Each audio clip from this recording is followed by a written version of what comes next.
Today we are going to talk about Alprazolam. Now, the second I say Zolam, you should be thinking about benzodiazepines, right? A lot of lorazepam, Zolams, Zapams, and Zolams are going to be our benzodiazepines, okay? So as you hear that, you need to start remembering that these are going to be benzodiazepines, and there's going to be some commonalities between each of them. All right, so the trade name of Alprazolam is Xanax. Now, surely you've heard of Xanax. A lot of people take it for anxiety, both in the hospital and out of the hospital. So some of the indications for this, like we just said, are anxiety, panic disorder, managed symptoms of PMS, insomnia, mania, and psychosis, okay? So there's a lot of reasons why we would give this medication, but a lot of times what you'll see is we're going to be giving it for anxiety, and many times even you'll see patients who take a little bit of Xanax right before they go to bed, okay? So just like half a pill, quarter of a pill before going to bed. Now this would be like our pill form, a lot of times that we would give to patients who would otherwise be on like Ativan or something like that, so we can give them Alprazolam as the pill form.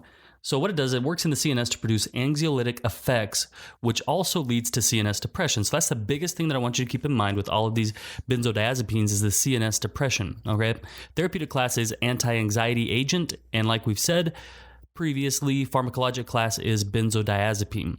So the biggest thing as a nurse that you really need to keep in mind as you're giving these benzodiazepines, Alprazolam, is you need to keep in mind that it causes CNS depression. So if you have a patient who already has existing CNS depression, you want to exercise a lot of caution, okay? Especially things like sleep apnea, or a patient who has decreased respirations or a slowed heart rate already. We want to be very, very careful about giving them these benzodiazepines. Okay, so we're going to want to use caution with existing CNS depression, patients with renal dysfunction or hepatic dysfunction. Okay, so again, it can cause this CNS depression, can cause lethargy, it can cause drowsiness, and it may lead, and you know this probably already just from being a human, is that this can actually lead to physical dependence, okay?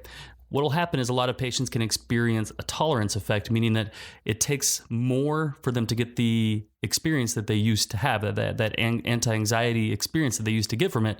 It's going to take a higher dose, and so it can create this physical dependence for these patients. And so we'll really want to monitor our patients that we try to prevent that from happening, okay?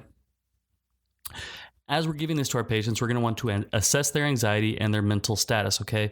We want to make sure that it's having the desired effect, and we're going to want to make sure that we're closely monitoring their CNS, okay? We're going to want to monitor their heart rate. We're going to want to monitor their respirations and things like that. One thing that I really want you to keep in mind is that there is an antidote. So if a patient does experience an overdose, if they become very somnolent or very lethargic or their respirations drop, there is a medication called flumazenil.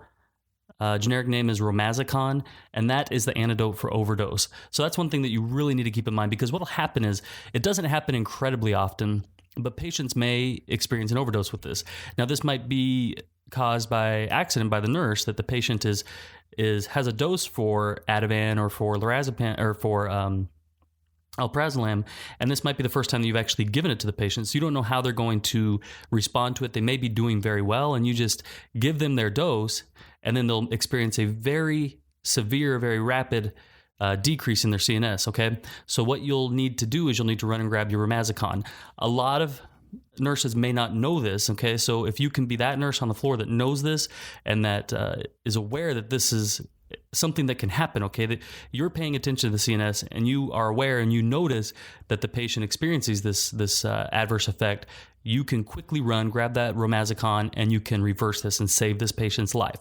Okay, I've seen this happen a couple times where the patient does experience these effects, okay, and they need to have this reversed very quickly, and many times, people don't know what to get, okay? But Romazicon is what we're going to get for this. So that's really kind of what we need to understand about Alprazolam. The biggest things I want you to keep in mind, again, are CNS depression and then how to reverse it. This has been another episode of the Nursing.com MedMaster Podcast. My name is John Haas, RN, CCRN alumnus, and I want to give you our free download of the 50 most commonly prescribed medications.